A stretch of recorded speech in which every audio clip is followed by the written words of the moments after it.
ശക്തമായ മഴ തുടരുന്ന സാഹചര്യത്തിൽ ഇടുക്കി ജില്ലയിൽ നാളെ വിദ്യാഭ്യാസ സ്ഥാപനങ്ങൾക്ക് കളക്ടർ അവധി പ്രഖ്യാപിച്ചു. ജില്ലയിലെ മദ്രസകൾ, ട്യൂഷൻ സെന്ററുകൾ, ട്രെയിനിംഗ് ഇൻസ്റ്റിറ്റ്യൂട്ടുകൾ, പ്രൊഫഷണൽ കോളേജുകൾ ഉൾപ്പെടെയുള്ള എല്ലാ വിദ്യാഭ്യാസ സ്ഥാപനങ്ങൾക്കും അവധിയായിരിക്കും.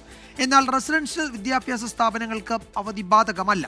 രാഹുൽ വിജയൻ വിവരങ്ങൾ നൽകും ഇടുക്കിയിൽ നിന്ന്. രാഹുൽ, അവിടെ ഹൈറേഞ്ചിലും ഒക്കെ കനത്ത മഴയാണോ ഇപ്പോഴും? എന്താണ് ഇടുക്കിയിലെ ഒരു പൊതു സാഹചര്യം?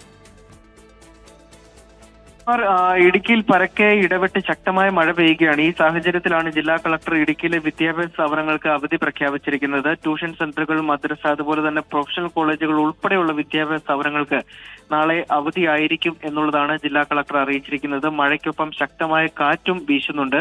ഇടുക്കി ജില്ലയിൽ ഏറ്റവും കൂടുതൽ നാശനഷ്ടം ഉണ്ടായിരിക്കുന്നത് ഈ ശക്തമായ കാറ്റിലാണ്. വ്യാപകമായി മരം കടപുഴകി വീഴുകയും ഒടിഞ്ഞു വീഴുകയും ചെയ്തതോടുകൂടി വലിയ തരത്തിലുള്ള നാശനഷ്ടങ്ങൾ ജില്ലയിൽ പരക്കെയുണ്ട്. മാത്രമല്ല വൈദ്യുതി ബന്ധം ഉൾപ്പെടെ പലയിടത്തും താറുമാറായി കിടക്കുകയാണ്. ഇതൊക്കെ പരിഗണിച്ചുകൊണ്ടാണ് നാളെ വിദ്യാഭ്യാസ സ്ഥാപനങ്ങൾക്ക് അവധി കൊടുക്കാൻ ജില്ലാ കളക്ടർ തീരുമാനിച്ചിരിക്കുന്നത്. എന്തായാലും നാളെ ഓറഞ്ച് അലർട്ടാണ്. തീവ്രമഴ മുന്നറിയിപ്പ് ഉള്ളത് കൊണ്ട് തന്നെ അതിന്റെ ഒരു മുൻകരുതൽ കൂടിയാണ് ഈ അവധി പ്രഖ്യാപനത്തിലൂടെ ജില്ലാ കളക്ടർ നടത്തിയിരിക്കുന്നത്.